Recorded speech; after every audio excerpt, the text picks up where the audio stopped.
Desastres aéreos. A reconstituição baseia-se em transcrições do controle de tráfego aéreo.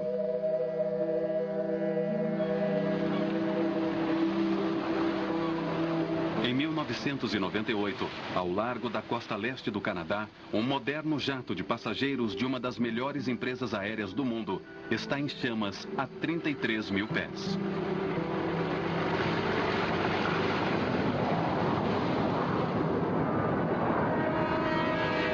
Swissair 111, estamos soltando combustível agora e precisamos aterrissar. Em seus 6 minutos finais, cessa a comunicação com a cabine. Já está em chamas! E então, o avião mergulha no oceano.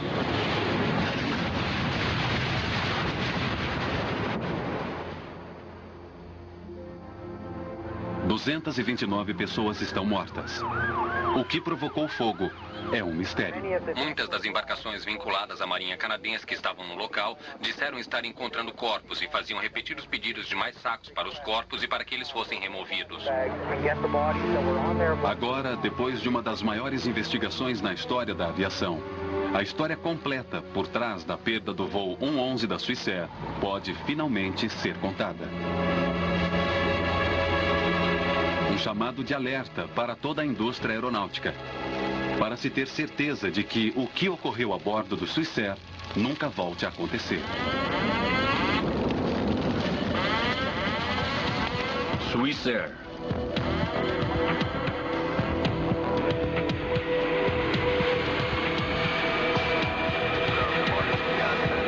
Da manhã.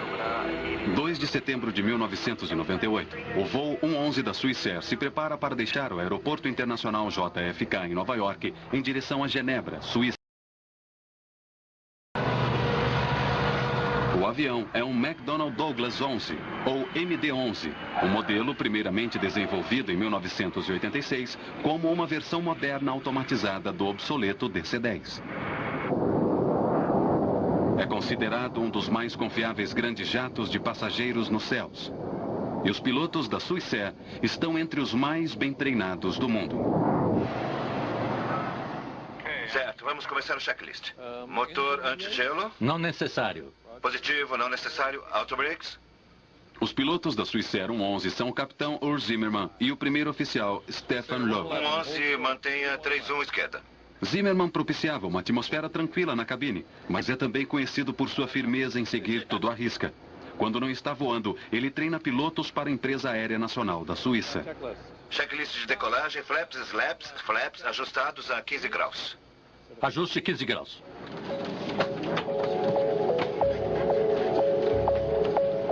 A bordo estão 215 passageiros, 12 tripulantes e 2 pilotos.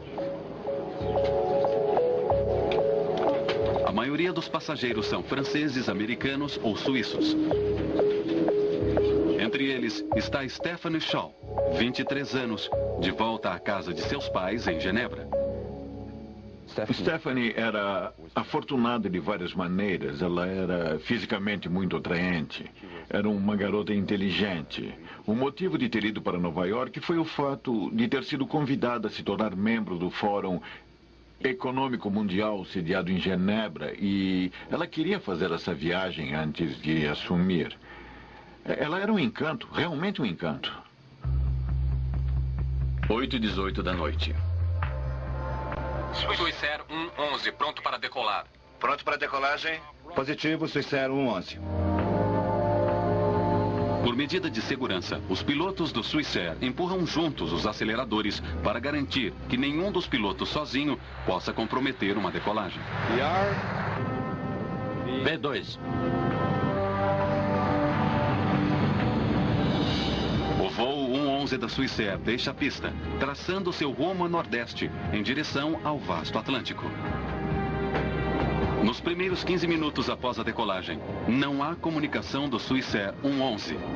Um pequeno e incomum detalhe que mais tarde intrigaria os investigadores. 8h48 da noite, horário do Atlântico. O tráfego aéreo no Atlântico é orientado por uma estação remota, em uma pequena cidade de Moncton, Nova Brunswick, Canadá. Quase meia hora depois da decolagem, o capitão Zimmerman comunica-se pela primeira vez com Moncton. Centro de Moncton, Swissair 111, boa noite, nivelando a 330. Swissair 111, centro de Moncton, boa noite. Relatórios de turbulência leve ocasional em todos os níveis. Moncton, Swissair. É um início perfeitamente normal para uma travessia transatlântica.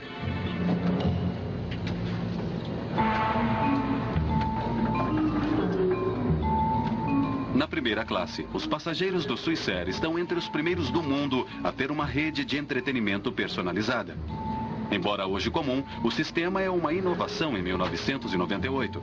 Os passageiros podem escolher seu próprio filme, navegar pela internet e jogar. Eles avaliaram o mercado e acharam que introduzindo um moderno sistema de entretenimento no voo, combinado com um sistema de jogo, para que os passageiros pudessem de fato usar seus cartões de crédito e apostar durante voos longos, isso seria atraente. Motivo de controvérsia no futuro.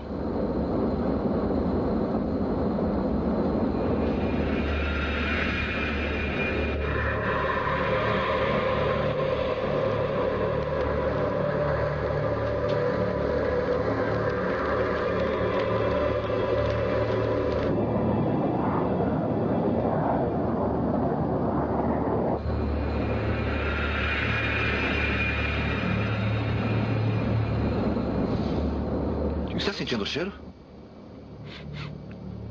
Sim, o que será? Vá ver, eu controlo. Positivo, controle é seu.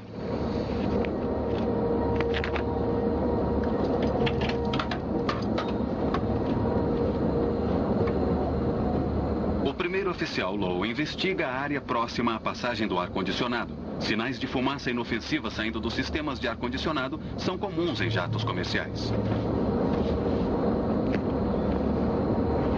Não vejo nada, Urs. Não há nada ali.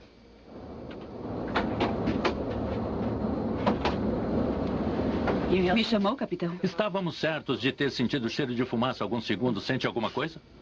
Também estou sentindo. Senti isso lá na cabine antes de entrar? Não. Tenho certeza que não. Eles concordam que o ar-condicionado deve ser o responsável. Não estou sentindo nada. O ar-condicionado, então? Sim? Por favor, desligue. Obrigado.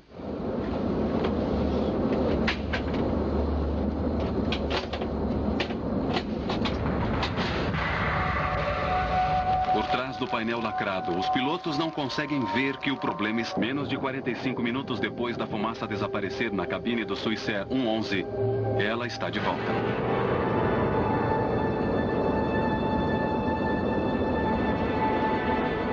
Zimmerman segue os procedimentos da Swissair. Ele faz planos para desviar o avião para o local mais próximo para aterrissagem. O local mais próximo para aterrissagem. Vamos precisar dos mapas de navegação e informações sobre o tempo na região. Boston está próximo.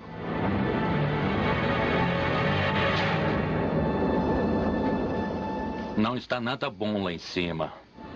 Zimmerman entra em contato por rádio com o controle de tráfego aéreo em Moncton, Nova Brunswick. Centro de Moncton, Swissair 111, boa noite. Só um minuto, senhor. Tenho outro chamado. O controlador troca informações com outra aeronave antes de responder ao Swissair. Swissair 111, prossiga. Swissair 111 declarando pam, pam, pam. Temos fumaça na cabine. Solicitação para voltar imediatamente para um lugar conveniente, talvez Boston. Pam, pam, pam é um termo internacional usado para notificar o controle de tráfego aéreo um passo antes de se declarar Mayday. Swissair 111, quer ir para Boston? Acho que Boston. Primeiro precisamos das informações sobre o tempo por lá. Então, estamos começando a fazer a curva para a direita aqui. Swissair 111. Swissair 111, desça para 310. 310, Swissair 111. Esta é a primeira entrevista com um dos controladores do tráfego aéreo em Moncton.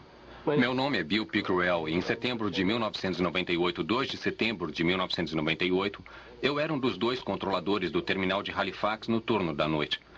Um PAN em qualquer tipo de condição especial é, em geral, tratado como emergência. E, de fato, foi tratado dessa forma.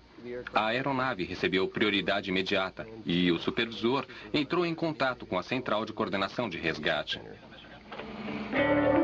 Os colegas de Pickrell determinam que o Swissair 111 está a apenas 66 milhas náuticas de Halifax e a 300 de Boston. Mas o piloto Zimmerman escolheu um aeroporto que ele conhece. Inúmeras vezes, quando você está tendo um problema, você prefere resolver isso em um local com o qual está mais familiarizado com o aeroporto, porque isso alivia um pouco o estresse sobre você. Portanto, esse foi o problema inicial. Ele está ali olhando e está pensando, tenho fumaça aqui, qual o lugar mais próximo no qual posso conversar com um mecânico da Swissair? Boston.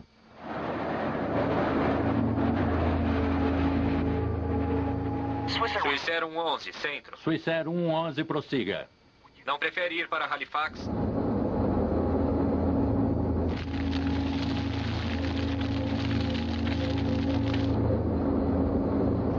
É melhor colocarmos as máscaras. Aguarde. 1 minuto. Pam, pam.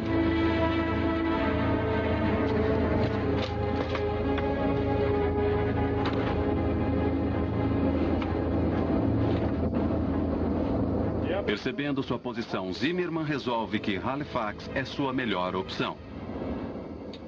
Afirmativo para Swissair 111. Preferimos Halifax. Posição? Swissair 111 positivo. Prossiga direto para Halifax. Desça agora para nível 290.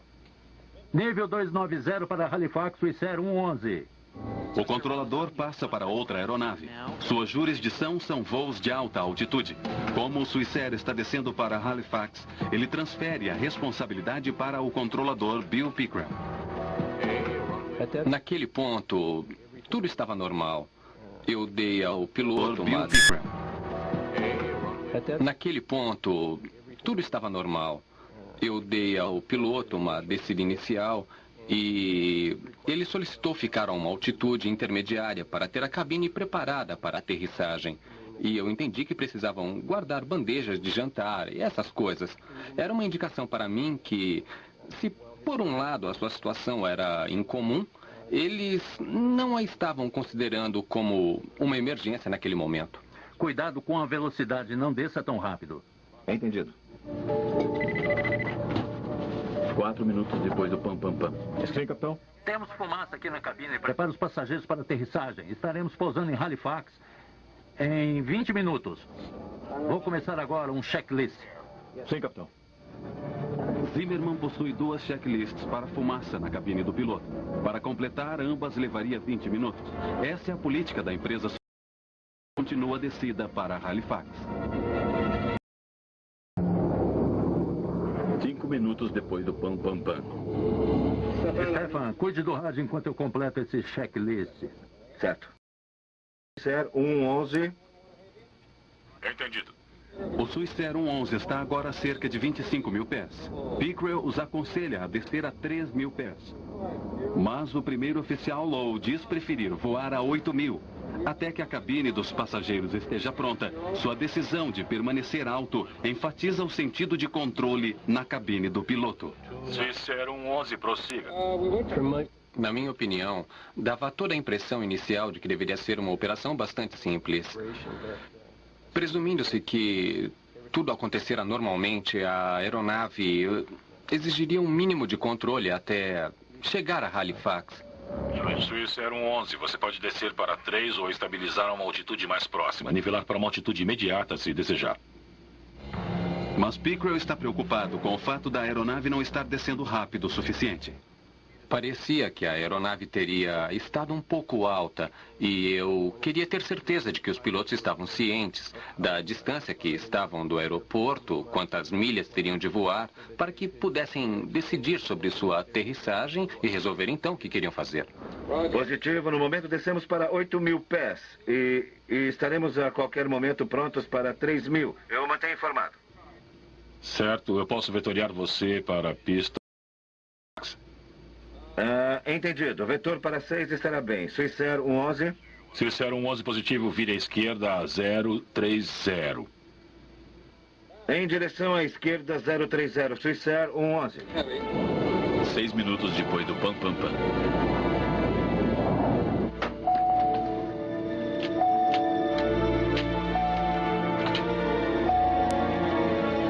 O capitão Zimmerman precisa de informações sobre a pista de pouso que não lhe é familiar, mas sua maleta está fora de alcance.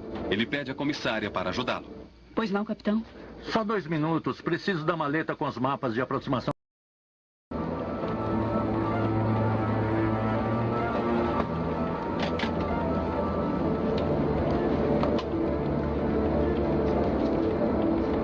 Aqui. Volte para a cabine.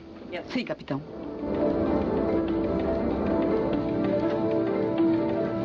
Aqui é seu comissário de bordo. O chefe dos comissários de bordo avisara aos passageiros que o voo estava sendo desviado. Não há normalmente e não há sinal de fogo na cabine.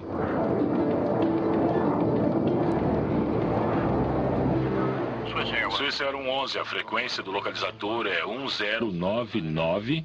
Você está a 30 milhas da cabeceira. Precisamos de mais 30 milhas.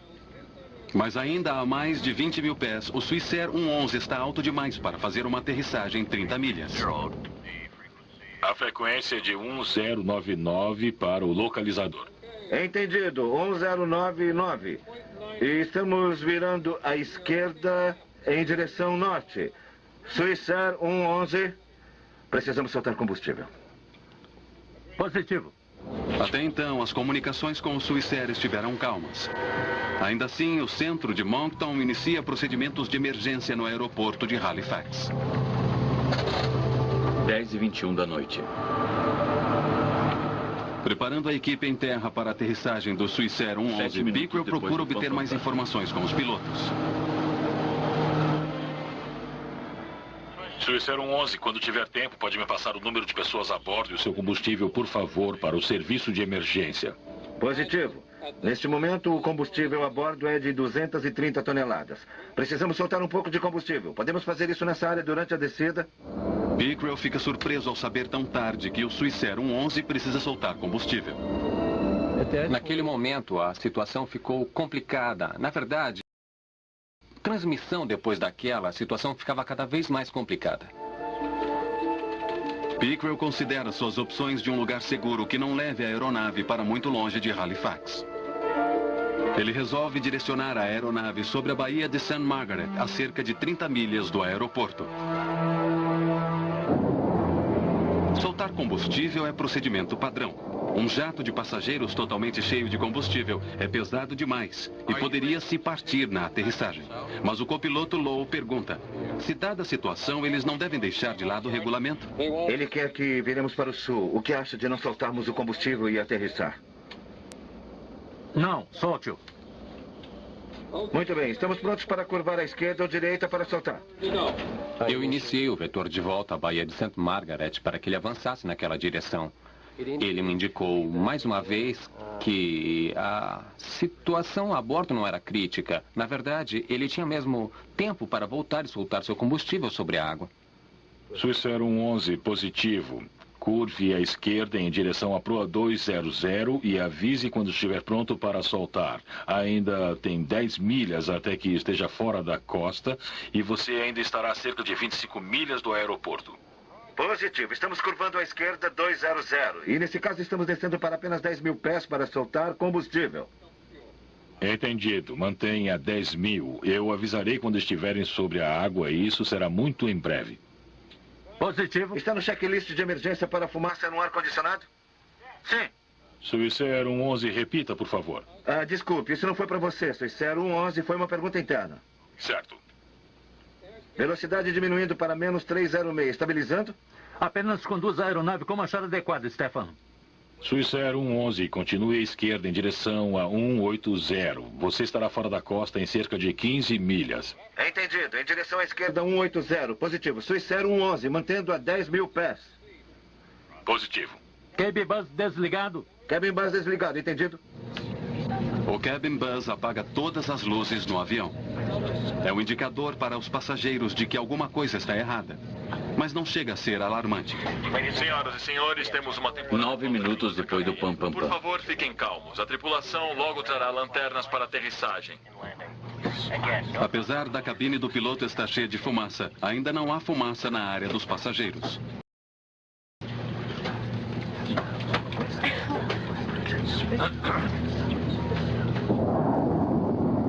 Estarão a cerca de 35, 40 milhas do aeroporto se tiverem de chegar ao aeroporto rapidamente. Certo, então está bem para nós. Por favor, nos diga quando podemos soltar combustível. 10 minutos depois do pam, pam, pam. De repente, o MD-11 envia um aviso de que a fumaça é sinal de um problema mais sério. Piloto automático desconectado. Entendido. Piloto automático desconectado. Swiss Air 111. O fogo agora atingiu o piloto automático do avião. E isso é apenas o começo. 11 mil e 9 mil pés. Swiss Air 111, você pode permanecer entre 5.000 e 12.000 se desejar. Um por um, todos os sistemas da aeronave deixam de funcionar. Em pouco tempo, não há mais calma na cabine. Positivo, estamos entre 12 e 5 mil pés. Estamos declarando emergência agora. Swiss Air 111, às 0124.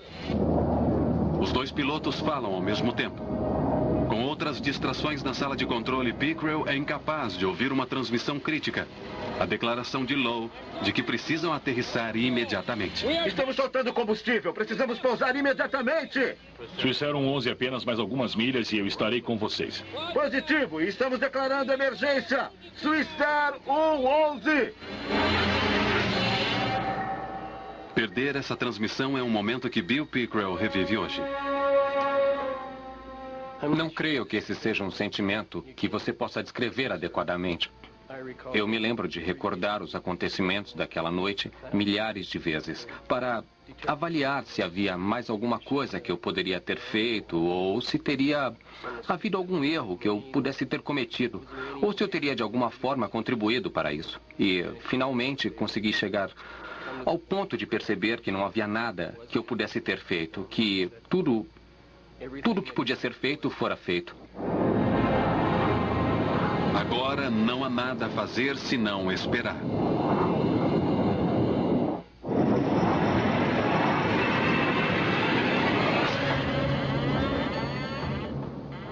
Estou apenas voando e nada mais. 30 segundos após declarar emergência, os pilotos do Swiss Air 111 enfrentam o inferno. Todas as minhas telas estão desligadas, voando com instrumentos de emergência, mantendo 300! Swiss Air 111, você está livre para começar a soltar o combustível nessa rota e avise quando tiver terminado.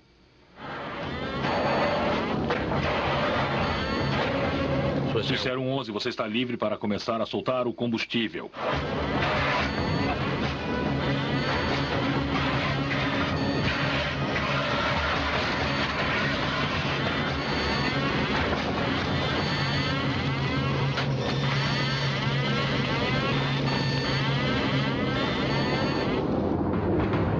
Não há mais comunicação com a aeronave.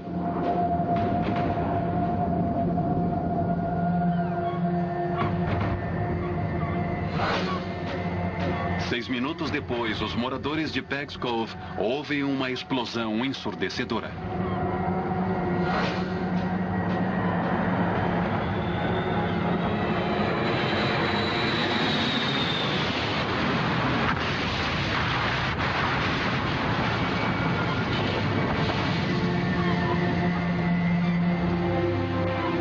Sabe o que aconteceu com 229 pessoas depois de 360 segundos de silêncio.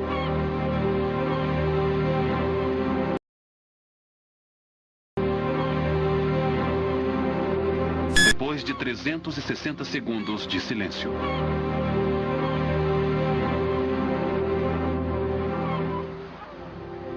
Foi provavelmente a sensação de maior impotência que alguém pôde sentir.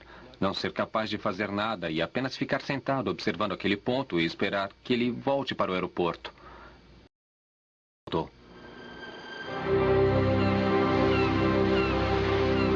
3 de setembro de 1998.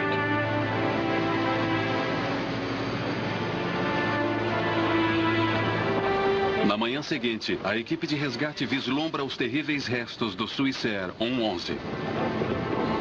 Apenas um corpo é encontrado intacto.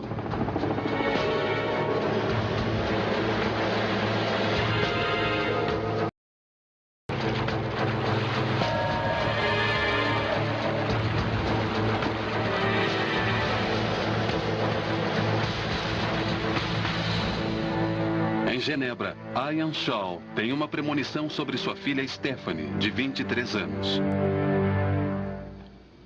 Naquela noite, na noite em que ela deveria voltar, por motivos que ainda hoje eu não consigo explicar, eu estava inquieto e perturbado e...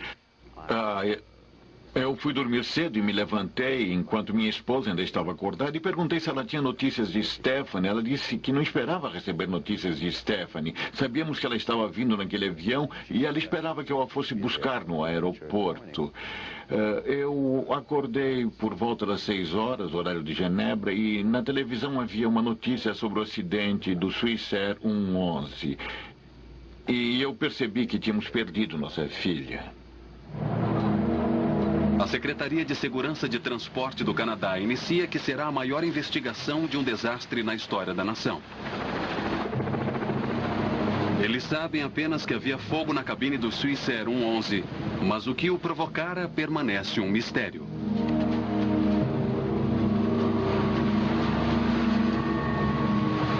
Bem, esse acidente foi um desafio a ser investigado e, inicialmente, tínhamos de recuperar a aeronave a cerca de 55 metros de profundidade e cerca de 185 pés de água. Claro que estava em muitos pedaços. Como se descobriu, eram alguns milhares de pedaços. Portanto, esse foi o desafio inicial e, então, depois disso, quando você tem tantas peças, é preciso determinar quais são as mais relevantes e o que elas estão lhe dizendo sobre o que aconteceu e por quê. 3 de setembro de 1998. A TSB iniciou um complexo plano de múltiplos estágios. Primeiro, mergulhadores são enviados para investigar os destroços. Eles descobrem que o avião foi feito em milhares de pedaços. À medida que o tempo de outono piora, aumentam os riscos para os mergulhadores. Nesse ritmo, a investigação vai ser completada. 12 de setembro de 1998. Segundo estágio. Com a ajuda da Marinha dos Estados Unidos, veículos operados remotamente começam uma busca mais detalhada. Eles auxiliam os investigadores a rastrearem o local. Mas a pergunta continua. Como recuperar pequenos pedaços de metal torcido do fundo do oceano? Entre os destroços surge o primeiro progresso. As caixas pretas do Swissair 111. Gravações da cabine do piloto e dados do computador dizem aos investigadores que tudo na aeronave funcionava perfeitamente até os últimos minutos. Quando a tripulação declarou pam pam pam que eles tinham fumaça na cabine, depois de passar por todos aqueles parâmetros, não encontramos qualquer anomalia, problema algum em qualquer dos dados do voo que sugerisse que houvesse problema com a aeronave. Então isso nos levou a acreditar que a tripulação tivesse uma aeronave relativamente operacional, com exceção da fumaça na cabine, sobre a qual estavam parecia funcionar bem e... Enquanto executavam seu plano de pousar a aeronave, eles vivenciaram uma série de falhas nos sistemas que cresceram em sucessão rápida e exponencial. Piloto automático desconectado, Swissair 111. Agora pilotaremos manualmente. Gravação de voo. Não abra. A equipe de pool que analisava a caixa preta enfrentava um grande revés. Faltavam os últimos 6 minutos nas 2 gravações do voo. Você está perdendo sistemas rapidamente no avião, naquele período de 90 segundos, quando as coisas começaram a acontecer muito rapidamente. E a última coisa que sabíamos era que faltavam 2 gravações. Portanto, o fogo havia possivelmente danificado as linhas, danificado as fontes dessas gravações e as tinha interrompido. Com a falha das caixas pretas, os investigadores estavam longe de descobrir como ou onde o fogo havia começado no Swissair 111. 13 de outubro de 1998. Terceiro estágio. Embarcações são enviadas para vasculhar o fundo do mar em busca de evidências. Um a um, tristes restos da aeronave chegam à superfície. Um de seus motores. E então o trem de pouso. Esses são alguns dos maiores pedaços do Swissair 111 recuperados. O restante são meros fragmentos dragados em um lento e doloroso processo. 21 de outubro de 1998. Estágio 4. Um hangar militar nas proximidades fornece um laboratório de emergência para a crescente equipe forense de investigadores. Entre eles estão representantes da NTSB americana, Boeing, Swissair e da Real Polícia Montada do Canadá.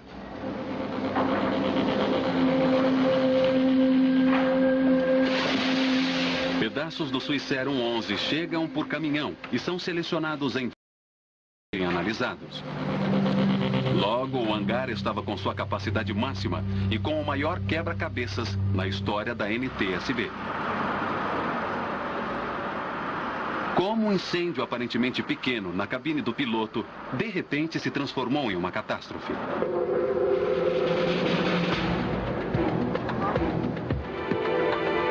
A equipe procura por quase 250 quilômetros de ferro recuperado dos destroços do Swissair 111. Aqui a primeira prova real. Evidência de fogo provocado por formação de arsen elétrico. Marcas de chamuscado no metal revelam que a origem do fogo estava na parte de trás da cabine, logo atrás do primeiro oficial Lowe. Um exame da planta elétrica da aeronave leva os investigadores a um possível suspeito: o sistema de entretenimento na primeira classe. O sistema possuía algumas falhas graves, ficava muito quente, consumia muita força e, portanto, aumentava a temperatura na cabine, porque estava sempre funcionando. Não foi instalado um simples interruptor, nem mesmo um sistema de refrigeração adequado para assim resfriá-lo. Investigadores da NTSB pensam ter encontrado finalmente o que procuravam. Quando o capitão Zimmerman acionou o interruptor do cabin bus, toda a força da cabine deveria ter sido desligada, mas o sistema de entretenimento continuou ligado, superaquecendo. E se você perguntar à maioria dos pilotos, vai ouvir o seguinte: se eu empurrar o interruptor do cabin bus, isso desligará tudo atrás da cabine do piloto. Irá isolar aquilo eletricamente para que assim eu possa apenas me concentrar na minha pilotagem. Bom, o que acontece é que esse interruptor era, nesse caso, meio desviado por esse sistema de entretenimento. A Swissair desativa imediatamente os sistemas de entretenimento no restante de sua frota.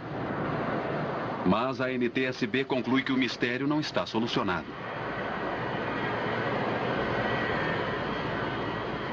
Quando aquele interruptor na cabine foi desligado, o fogo já estava se alastrando e, portanto, aquilo não teve qualquer significado concreto para o início e a propagação do fogo na aeronave. Investigadores determinam que o problema com o sistema de entretenimento por si só não levaria à queda do Swissair 111. A procura de respostas precisa continuar. 4 de novembro de 1998. Estágio 5. A NTSB resolve reconstruir o MD-11 a partir de seus destroços. Uma estrutura de arame, que eles chamam de The Jig, fornece o suporte para a colocação de minúsculos pedaços de volta aos lugares onde já haviam estado. A reconstrução revela que o fogo oculto se espalhara da cabine para a primeira classe. Algumas peças de metal mostravam danos por aquecimento por temperaturas de até 1.100 graus Fahrenheit. À medida que prossegue a investigação, alguns argumentam que as ações dos pilotos poderiam ter contribuído para o desastre. Alguns especialistas responsabilizavam a abordagem de Zimmerman e Lowe de que, seguindo à risca os regulamentos, poderiam ter lhes custado as vidas. Não foi para você. Swissair 111 foi uma pergunta interna.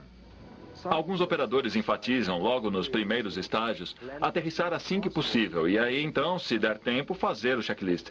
Outros dizem, use o checklist. E se no final do checklist isso não ajudar, então aterrisse o mais rápido possível.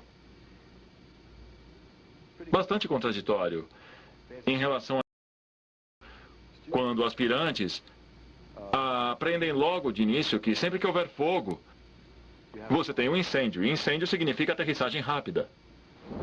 Interruptor de luzes de emergência ligado? Interruptor de emergência ligado. Infelizmente, nesse caso, pela maneira como o checklist foi escrito, ele não dizia, agora comece com um desvio. Ele começava mais com, vamos tentar ver se conseguimos resolver o problema. E então agora, de repente, você tinha um problema que pegou você desprevenido e você não esperava. Precisamos de mais de 30 minutos. Mas a NTSB considera o curso do tempo. Os investigadores determinam que o Swissair 111 não chegaria ao aeroporto de Halifax em circunstância alguma. O tempo simplesmente não era suficiente. Em nossos cálculos, nós mostramos que, começando no ponto de descida aceitável de 30 mil... O tempo simplesmente não era suficiente.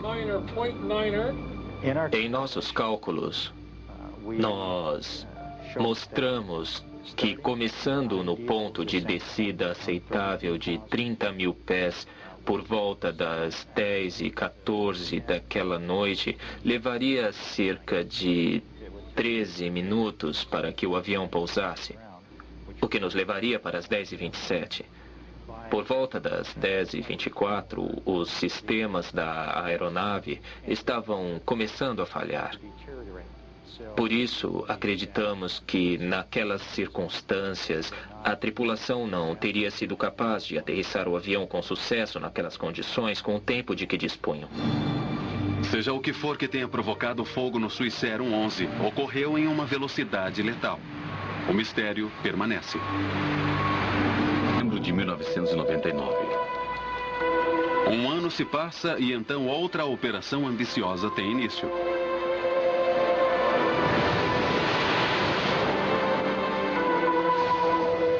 A NTSB contrata um sofisticado navio de salvamento holandês, Queen of the Netherlands.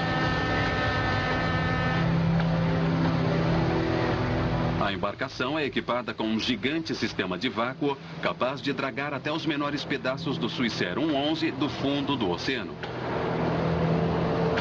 Uma mistura de água do mar, lodo e aeronave é bombeada até o porão central do navio. Essa carga é então bombeada para um reservatório especialmente construído no litoral próximo. Quando a água é drenada, os investigadores encontram outro 1 milhão de pedaços da aeronave. Qualquer um deles pode conter a pista sobre o que provocou um incêndio catastrófico. A tediosa classificação tem e continua durante semanas.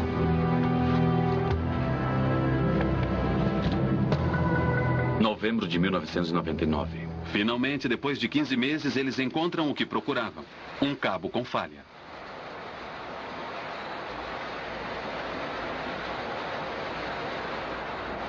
Procuramos por todo tipo de possíveis fontes de calor que pudessem iniciar um incêndio naquela área e, nesse momento, descobrimos uma fiação falha naquela direção e, bem próximo dela, havia um material bastante inflamável chamado tereftalato de polietileno metalizado, que é um material de cobertura que reveste as mantas de isolamento.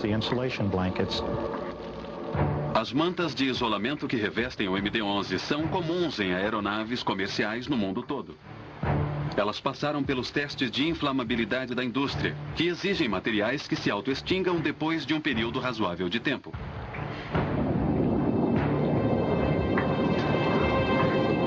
A investigação sofre uma abrupta mudança. Em vez de buscarem a causa do fogo, a NTSB agora enfoca os materiais inflamáveis que o alimentou. O material termoacústico que havia na aeronave era altamente inflamável. Mesmo tendo passado por um teste, ele sustenta e propaga o fogo. Assim, essa investigação de fato se concentrou na inflamabilidade de materiais e nas exigências para reavaliar os critérios usados na certificação dos materiais. Não apenas a manta de isolamento dos materiais termoacústicos, mas também outros materiais usados em aeronaves, muitos deles em lugares ocultos. Agora eles tinham sua resposta: um cabo falho em um espaço fechado atrás da cabine. Ele acionou a insulação, que por sua vez incendiou outros materiais como espumas e plásticos. O Os pilotos não conseguiram perceber a rapidez com que o fogo se intensificou. Entretanto, 14 minutos após declararem pam, pam, pam, o fogo inutilizou todos os equipamentos eletrônicos na cabine. As caixas pretas pararam. Uma verificação minuciosa também ajudou a esclarecer os desesperadores minutos finais na cabine. Lowe estava em sua poltrona. Capitão Zimmerman não. Provavelmente combatia o fogo e deve ter morrido antes do impacto. O primeiro oficial devia estar procurando um lugar em que pudesse descer esse grande avião. Ele não tinha muita coisa a seu favor, não lhe restavam muitos instrumentos. E tenho certeza de que ele procurava alguma coisa, algum tipo de indicação que lhe desse uma ideia de onde pudesse pousar o avião. Talvez até uma aterrissagem forçada na água. O que se sabe é que o primeiro oficial estava em sua poltrona. Se estava inconsciente, consciente, talvez estivesse com queimaduras sérias em sua pele. Não sabemos. Sabemos que o capitão não estava em sua poltrona, então é provável que lutava contra o fogo. O checklist foi encontrado fundido às páginas, o que indica que foram usadas, talvez, contra o fogo.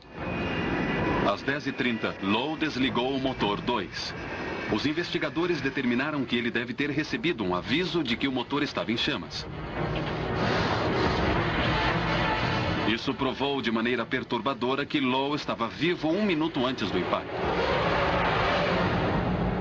Eles não conseguiram determinar se os passageiros estavam cientes do fogo, pelo menos até os minutos finais. Traços de fuligem e fumaça foram encontrados na executiva, na área mais alta. Se os passageiros sentiram cheiro de fumaça, não se sabe.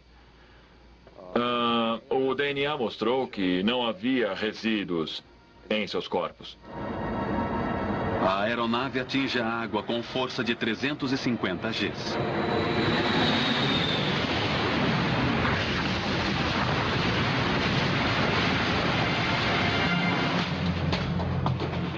A NTSB leva 4 anos e meio e gasta 40 milhões de dólares americanos. A maior investigação de um desastre na história do Canadá. Sua conclusão traz uma poderosa mensagem. Não há lugar para materiais inflamáveis em aeronaves comerciais. A taxa de progressão nessa aeronave surpreendeu a nós e surpreendeu outros, e é por isso que enfatizamos mais uma vez a importância de se aumentar as proibições quanto aos níveis de inflamabilidade para os materiais usados em aeronaves. Ian Shaw esperou 4 anos para que o relatório lhe dissesse a vida de sua filha. Mas a verdade não apagou sua ira contra Swissair. Deve haver responsabilidade. Se você está envolvido em alguma coisa errada, é preciso que você seja responsabilizado.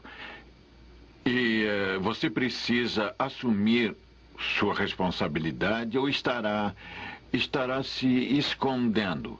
E você está se escondendo, neste caso, atrás da bandeira suíça. Em consequência do desastre, a Swissair resolveu remover o isolamento inflamável de toda a sua frota. Eles também fizeram mudanças nos procedimentos de seu checklist, reduzindo o tempo de resposta em uma emergência de fumaça na cabine. Entretanto, afetada por problemas financeiros, a poderosa empresa aérea choca a indústria quando vai à falência em outubro de 2001.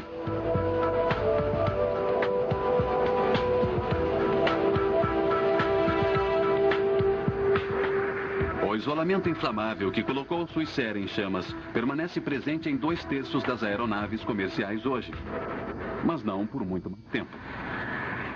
O material tereftalato de polietileno metalizado foi totalmente banido das aeronaves e o critério para a certificação desse tipo de material para uso em aeronaves foi modificado. Ainda não foi transformado em lei, mas estamos esperando por isso, portanto o critério é mais rigoroso. A Administração Federal de Aviação Americana estabeleceu um prazo até 2005 para a remoção do material de todas as aeronaves comerciais. Essa grande revisão tem como objetivo garantir que a tragédia da Swissair não se repita.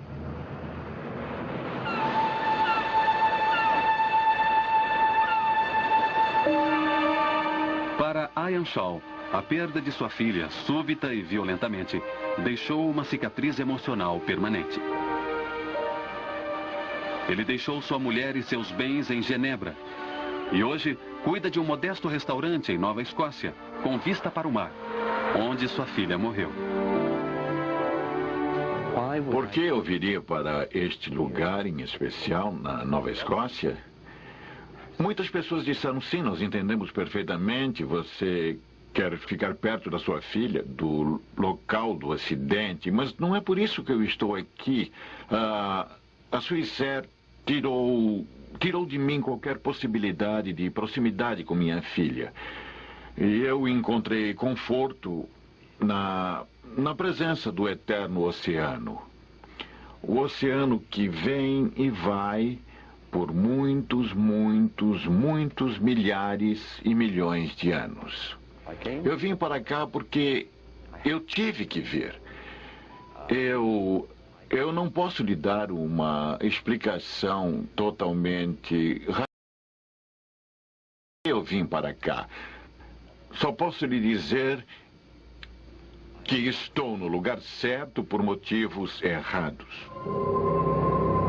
Em memória de 229 homens, mulheres e crianças a bordo do voo 111 da Swissair que pereceram ao largo desta praia. 2 de setembro de 1998. Eles se uniram ao mar e ao céu. Que descansem em paz.